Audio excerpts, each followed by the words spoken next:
Hari ini, melalui khotbah berjudul Misi Utama Orang Kristen, mari kita luangkan waktu untuk mempelajari ajaran Alkitab yang berharga tentang penginjilan, misi utama yang diberikan kepada kita.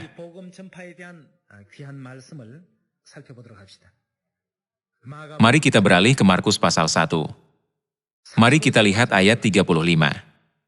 Pagi-pagi benar, waktu hari masih gelap, ia bangun dan pergi keluar. Ia pergi ke tempat yang sunyi dan berdoa di sana. Tetapi Simon dan kawan-kawannya menyusul dia. Waktu menemukan dia mereka berkata, "Semua orang mencari engkau." Jawabnya, "Marilah kita pergi ke tempat lain, ke kota-kota yang berdekatan, supaya di sana juga aku memberitakan Injil, karena untuk itu aku telah datang." Dia sudah menginjil di tempat lain juga, tetapi dia berkata bahwa dia akan menginjil di sana juga. Di sana juga aku memberitakan Injil, karena untuk itu aku telah datang ke bumi ini. Kristus telah datang ke bumi ini dengan kasih yang begitu dalam. Dia memilih datang ke bumi ini untuk memberi kita kehidupan, karena jika dia meninggalkan kita sendirian, kita semua akan binasa. Oleh karena itu, dengan datang ke bumi ini, dia menyadarkan kita akan jalan kehidupan dan memberi kita kebenaran hidup. Pergilah kepada mereka yang belum mengetahui hal ini, supaya kamu dapat menyelamatkan mereka. Inilah misi utama yang diberikan kepada kita orang Kristen dewasa ini, yaitu misi penginjilan. Mari kita beralih ke kitab Matius pasal 28. Tidak hanya dia datang dengan tujuan itu. Tepat sebelum dia naik ke sorga, dia mempercayakan kepada murid-muridnya, dan kita hari ini, dengan sebuah perintah yakni untuk tidak hanya melewati orang-orang di ambang kematian dan meninggalkan mereka, melainkan untuk menunjukkan kasih sayang, perhatian, dan kasih untuk jiwa mereka, pada akhirnya menyelamatkan mereka dari kematian.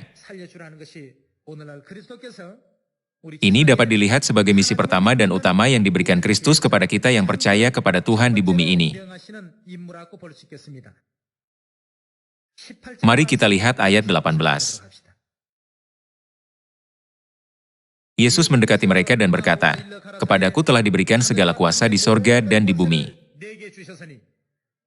Karena itu pergilah, jadikanlah semua bangsa muridku dan baptislah mereka dalam nama Bapa dan Anak dan Roh Kudus.